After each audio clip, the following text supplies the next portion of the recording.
BeHeard.live. BeHeard.live. BeHeard.live. BeHeard.live.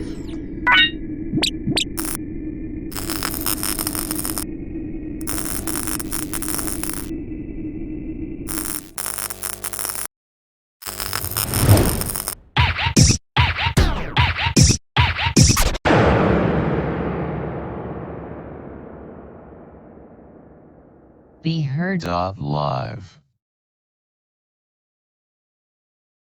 So what I've got here is the letter from this is the paper that sent it out. And so I just kind of wanted to go through this article that the Whidbey Island News wrote. And it says, deputies with Island County Sheriff Office passed the hat to help out a father and daughter who lost nearly everything they own when their landlord threw away their possessions, including the family heirlooms, 2 rifles, and a tablet owned by the school district. What about the pistol?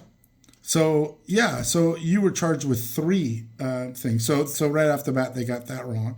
And then family heirlooms, and we said, in both of your statement and Jerry's statement, that neither one of you saw family heirlooms, and that you were, and you said that you never did see any computer, and you never would have thrown away a computer. Okay, so that's the rebuttal to that. And then he said he had computers up high, and to measure the noise to see if I was in there, and he claimed I was, but he had 2 kittens I bought too.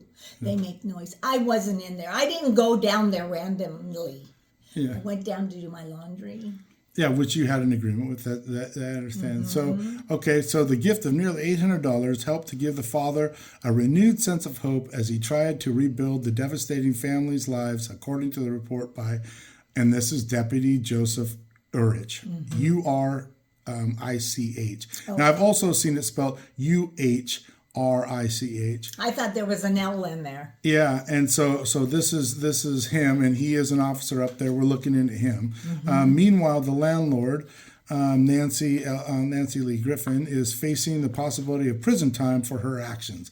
Prosecutors charged Griffin in Island County Superior Court May 2nd with theft in the 1st degree, 2nd and 3rd degree, as well as 2 counts of theft of firearms. So they actually charged her with 3 counts of firearms. So obviously the reporter didn't do his homework and pull up the actual case. And he's doing is he's taking verbatim, he's taking as fact statements made by Officer Ulrich.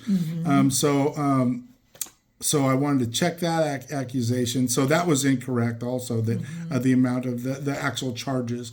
2 of the theft allegations were charges with aggravating factors, which could increase the sentence beyond the standard range of 15 to 20 months in prison. Specifically, the factors allege that the victims were especially vulnerable and that Griffin invaded the victim's privacy, abused her position of trust, and acted in a way that manifested deliberate cruelty. So they're saying that you were cruel to the little girl or to them, and that they are somehow victims. That's why I bought her $300 worth of kitties, and I bought her and him. I fed them because I'm cruel. So it's interesting. Okay, so these are the allegations that were made, and I'm assuming they're going to be in the testimony given by the police officer and in the statement on video that he gave.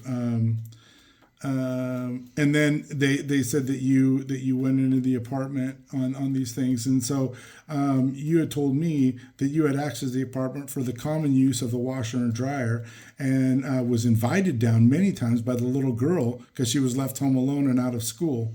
And I had her come up here. I wouldn't go down there. Oh, okay. So you didn't go down there. You had her come up here. Okay. And then the renter reported to law enforcement that that you had locked him and his 11-year-old daughter out of their home and threw away their possessions. So that brings the question, the locksmith. So when was the locksmith hired? he came, well, I had him scheduled for December, and he said no, he wouldn't do it, and it wasn't good for me to do it until after the rent was paid. Well, the rent was paid up through December. Yeah. And so he came on January 8th. That's when I went in the apartment, and that's when I cleaned it out, and Josh came on the 9th. Okay. And so, and this is where I come to the point where that just because you misunderstand things doesn't mean that they're technically correct. As in, if I misunderstand what the speed limit is in a certain area, and I make the assumption that I can drive at a different speed, that isn't a reason for me to get out of a ticket. As in, you know, if I'm doing 50 and a 35, but I thought it was 50, I don't get to tell the officer, well, I thought it was 50. So what the real facts are matter more than what I thought matters. Mm-hmm. So what the real facts are, this man only gave you 1 month's deposit and the damage deposit, correct? Okay, I should just get that's what I was fumbling through. I'll show you in a minute. Okay, so we'll actually have the documents on this. Okay. So he came and looked, and I told him. When was this? In October. October, like in the middle or end of October? Well, he moved in on the 22nd, so it was that week. October. Oh, okay. 21. Okay, October. And 20. I told him I had just put the ad in to see what kind of a response I'd get, that it was not ready yet. And he knew that. And so then he told me that he was in construction and he could do the work needed to be done. Well, he wouldn't. And when he did, he ruined $1,000 worth of metal because he wouldn't cut it one at a time. Yeah, you told me about that. Like cutting at an angle. Yeah. So now was he? So he moved in October. October. And then how much did he pay? On the next day, he gave me 1 month's rent. 1 month's rent. How much total did he give you? $1,500. Total. That's for deposit and No. the rent. What was the total amount he gave you? I mean, like all the money you've ever received from him. Oh, well, I'd have to add that up. He gave me first, second, and third in damage deposits. So there's $6,000. Okay, so he did give you $6,000. Okay, so he did pay for first, second, so October, November, December, and then he hadn't paid for January. You had the deposit over for January. Okay. And then and he only paid me that because I brought it up again. And so he paid it towards the middle of November. I think it was the 13th or 15th. He paid me for December's rent and his damage deposit. Okay. And then we'll look at the different payments and when you received those and how they were received and then what they're attributed to. So it doesn't look like he was paid at this point for January, and he never did the work that was intended to cover some of the rent, and you had to hire a third person to do that, and that was his biz.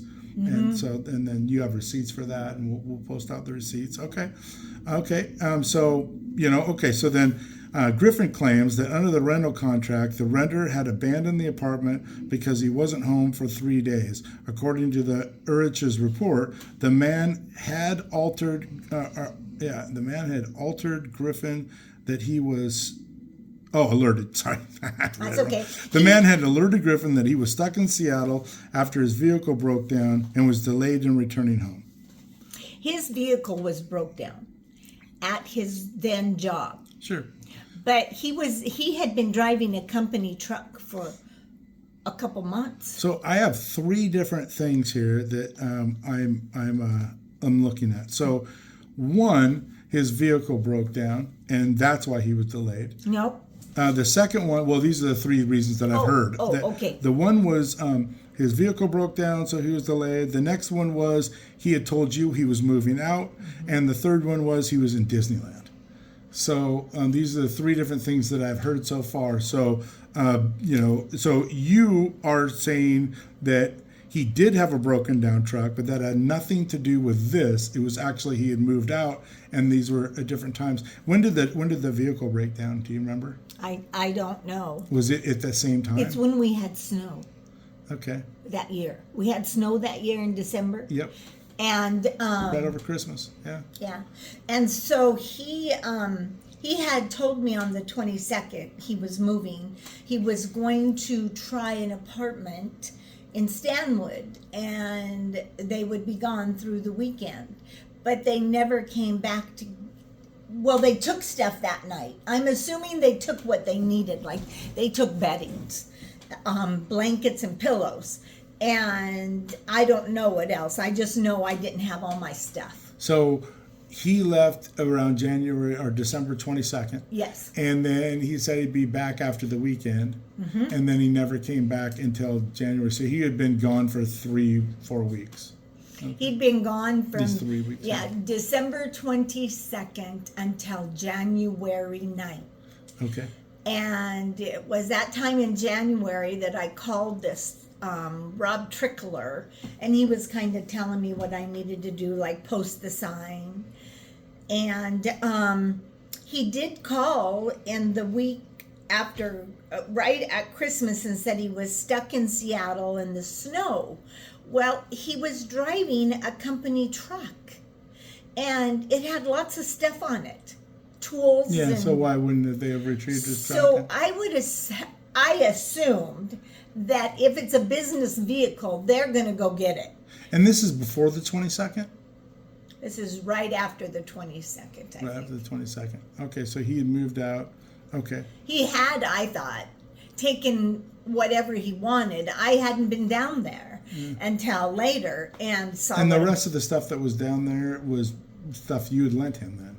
It was either stuff I lent him, or Olivia had clothing everywhere in her room, because there were 2 beds in that room, but she was sleeping with him. He had allowed her to pee her bed, her sister's bed, and her brother's bed. The only mattress that didn't have urine on it was his bed. And these are all beds that you'd purchased for the children? I did. Okay. All right. So, like I've been told, he was moving out after the allegations. Okay, so this was after the allegations of misconduct with his child had been placed. You'd already called CPS? Yes. And then you called the school district? Yes. And who did you talk to at the school district? Assistant principal, because the principal had been out. Okay, which school was it? It's a middle school in Stanwood. Okay, Stanwood Middle School. Okay, and then you said that his daughter wasn't going to school very often, so No. they would have had information on that. He took her to work most of the time, isolation, and she would be excited because he'd let her drive the big machinery. Yeah, I heard that. So, okay, so then let's see. Yeah, and I was told that he took the kids to Disneyland. Have you heard anything about the Disneyland story? My second lawyer said that he was by the side of the truck and stated that he took the kids to Disneyland. During that December. And I said, no, he didn't. Okay. Because he said something to me about they were on vacation. Well, okay, but why did he tell me they were moving out? Yeah, so And there's a took conflict in the stuff. stories. Yeah. He's going on vacation. He's moving out. He couldn't afford And then it. he's broken down. Yeah. And okay, so I'm interested because this Officer Ahrich states that you had in your contract, your renter contract with him, that if you hadn't seen him within 3 days, that you could. There was a 3-day abandonment, but he hadn't abandoned anything, and I didn't go in right away. Yeah. So I'm assuming when he came with that old truck with plywood all over, he loaded stuff up. I don't know what. I wasn't out there snooping. And then Olivia was sad because she wanted to go to school for the last day before the holiday. So a friend had given her a gift. I assumed it was the bag that I left in there in her room. But I don't know. So I left things down there. Like I said, I started to clean the counter first so I could put things up there that were good and not perishable. And then I swept. He had these branches and he had money everywhere, like change. And so I swept it into a pile. But my lawyer said he went through the paperwork with a fine-tooth comb and there was nothing about a crock pot. And I remember that. So I looked, and on page 3, line 5, There it was. crock pot. And it was right there in the video. It's right there on the counter. Okay. So in here it says, the deputy noted, however, that the lease stated that the apartment would be considered abandoned if the renter was gone for 3 days and owed money. Both the man and Griffin agreed that the rent had been paid, the deputy reported. So the rent had been paid through December, but not into January. And that was where the mistake was made. It was it wasn't and basically it was you not saying that the rent had been paid. It was you not entering into conflict with him, which was he had done the work downstairs and therefore he deserved the money, the rent off. He hadn't done the work downstairs. He didn't deserve the money off. And the reason that you had never brought it up was because you didn't want the conflict. You were just like, whatever, I'll just let it slide. And so you went and hired a person and brought them in. Okay, so that brings me back to the whole, the speed limit thing. Just because I don't know what the speed limit is doesn't mean I get to break the law and speed. And just because you weren't aware of the monetary add-ups in funding doesn't mean that he was paid up.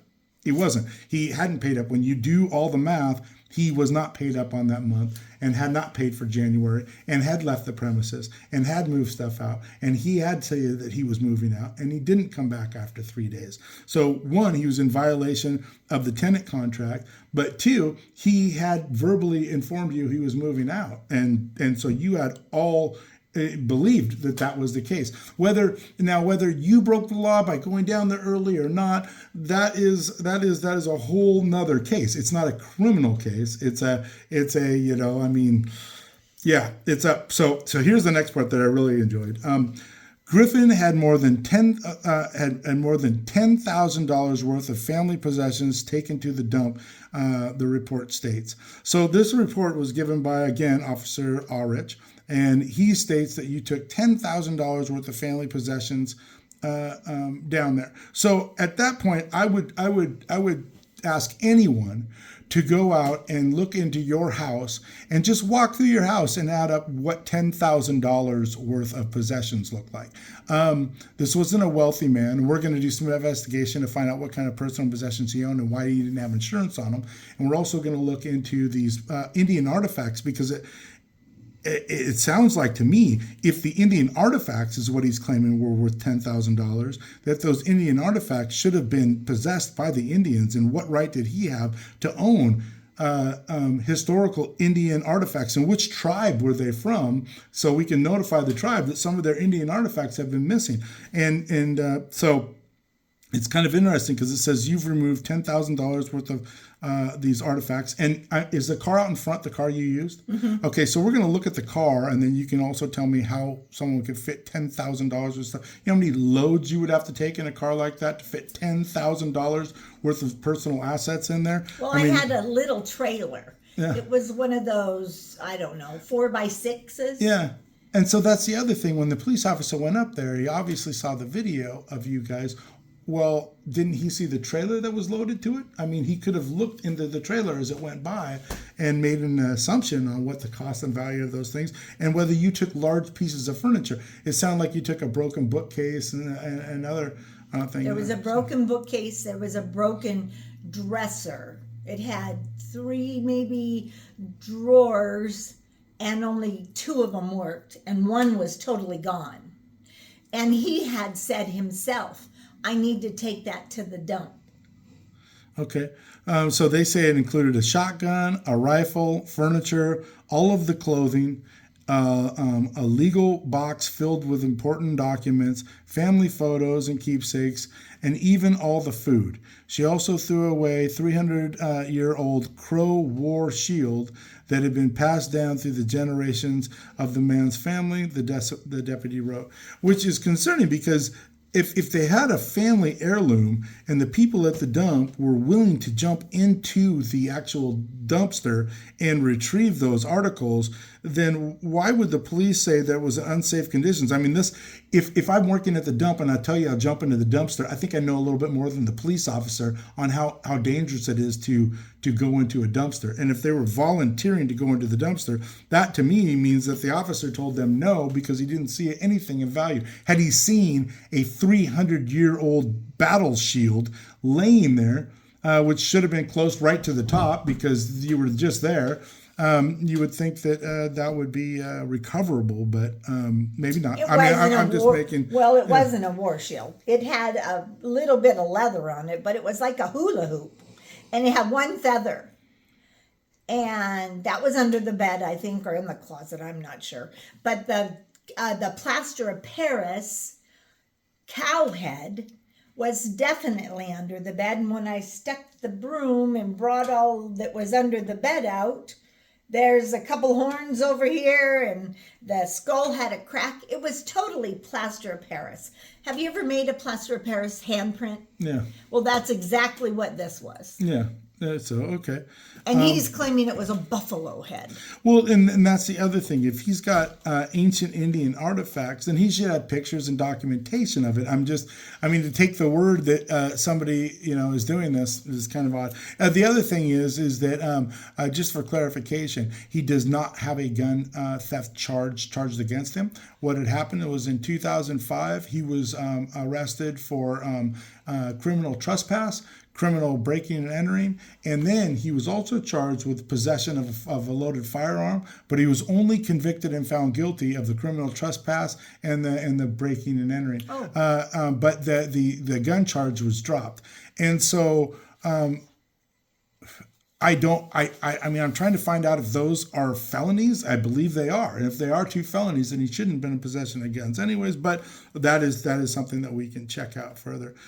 So he says that, and then what my questions were, the neighbor involved said that the true value of the items taken to the dump added up to no value, and it was garbage, and that if he had to give a number, then it would have been no greater than $200. And you can hear that in the interview that I gave with him. He actually says that in there. And then he said no guns, no furniture were taken other than the dresser and the broken stuff. And what dresser? Or not dresser, but the bookshelf. Yeah. And stuff. And then let's see.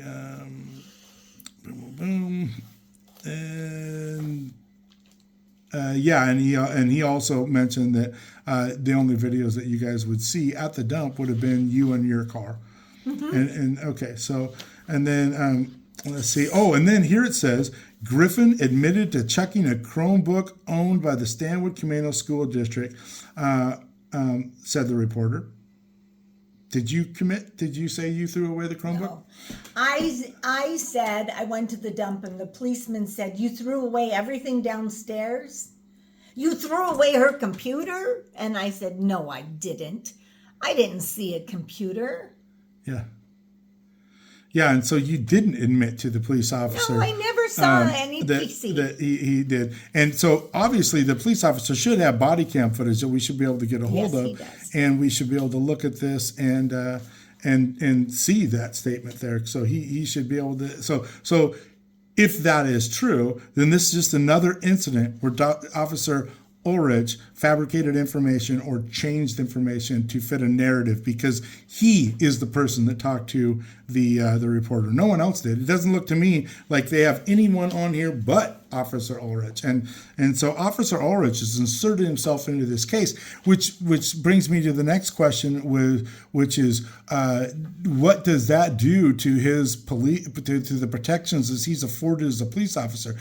Police officers, like lawyers and other people in the legal are afforded certain protections against lawsuits and things like that. But when you testify and you're giving testimony in a case, you are no longer being an officer, a biased officer. This officer is completely biased. He's writing the narrative and the story here, and he's changing information to fit the narrative he wants the paper to see. In my opinion, this is what I'm finding here.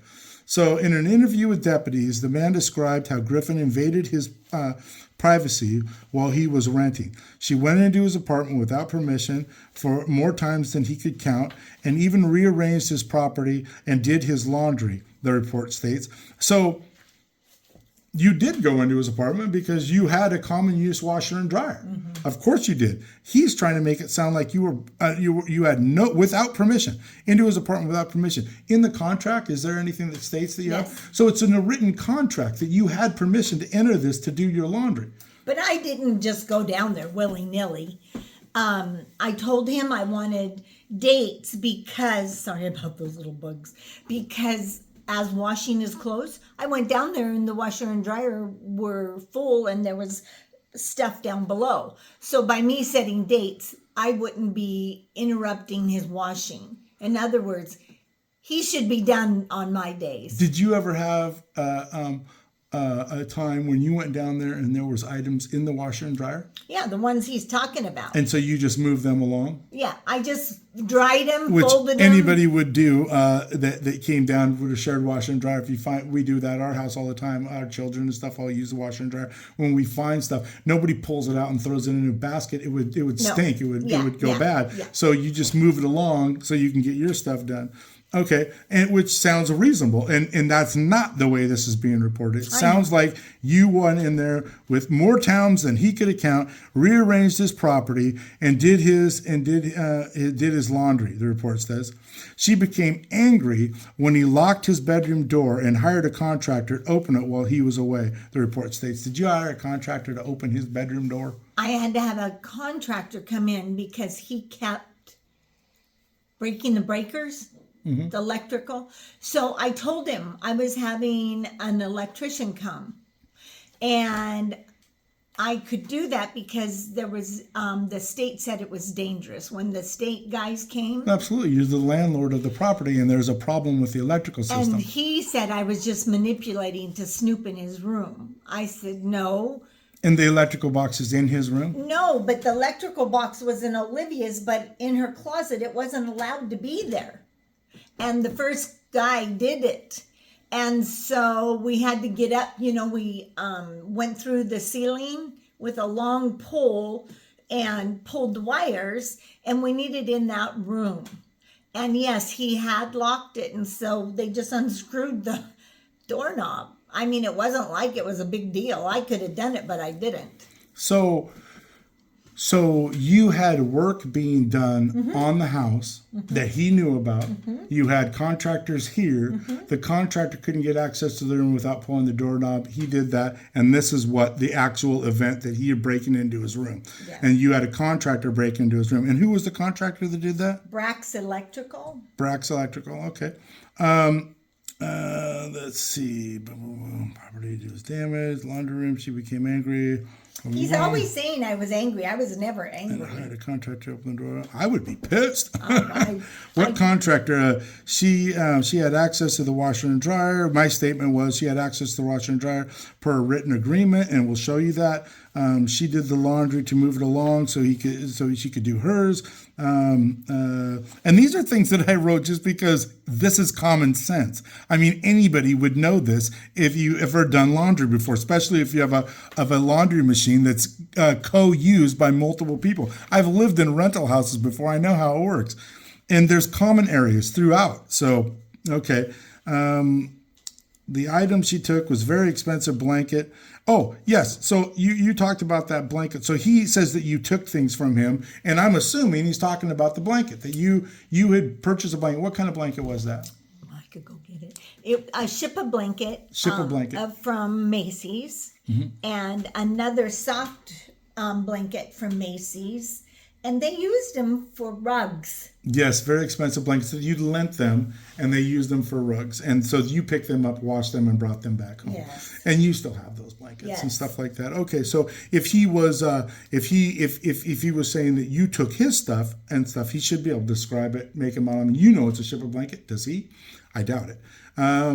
Let's see. The deputy went to the Camino Island transfer station to try to find the items that had been dumped. The employees offered to look through a container but deputies deemed it too dangerous because of the tons of potential hazardous materials. Now, my question there is, why would the deputies deem something too dangerous to do when you had dump people that are experts in this field, not a police officer, but an expert in sanitation and the facility? They work with this equipment all the time. They volunteered to go in, but the deputy decided that it was too hazardous. And this is the deputy that has inserted himself throughout this case, as if, I mean, I'm just coming to a conclusion, but what if there was nothing there to retrieve? So the officer didn't have anything to retrieve. Do you really think that this officer would have looked down and seen an antique 300-year-old battle shield laying in the dump and left it there? And if he did, what kind of responsibility does he have for that? That's crazy that an officer would see the items. And where's the pictures? Did the officer take pictures? I'd like to see those too. I want to see the pictures of the dump so we can look through it and this man can point out which items in that dump are actually his and then just show us some kind of evidence. As a matter of fact, I was talking to somebody the other day and they were telling me about a bunch of the furniture they had in their house. And I said, do you got any Christmas pictures? She said, sure. She pulled out some Christmas pictures. I said, there's your desk, there's your desk, there's your desk, there's your desk, there's your desk. There's 15 pictures of the desk with other people from different angles in the room at one Christmas party, at one, which tells me that the average person probably has a few pictures in their living room, their dining room, their kitchen, around their things to show, and it would show in the background some of these items. So this man should be able to provide us with some proof of ownership on anything, but I'm not seeing that. And your testimony is that he didn't have anything when he moved in. So that's interesting. So my comment to that was, well, you know, the dump, they have machines. Yeah. And they could have picked things up and moved them. And that would have answered the police's question. Yeah, and the police officer has made this statement that there was Officer Ahrich, again, the man who keeps inserting himself in this case and testifying in this case. I mean, this isn't an officer's opinion. This isn't facts that he's achieved from somebody else. This isn't other people's statements. This is this officer as an eyewitness. He is no longer a police officer in this case. He's an eyewitness to this case because he reports that he saw you driving a truck with a trailer and loading carpets into it. That is an eyewitness testimony, and that's what he has done. So, so he goes to the dump. He doesn't see any of these things. They also viewed the video from the dump. Why did they not, bring that video or question you about the truck? You were driving the truck, obviously, with the trailer on it. That's what the officer said. No. But there's no evidence of this truck or trailer at the dump in the video. And if there is, I would love to see it. And we need to see it because there's no evidence of it whatsoever. Just an officer inserting himself into an investigation and giving testimony to that.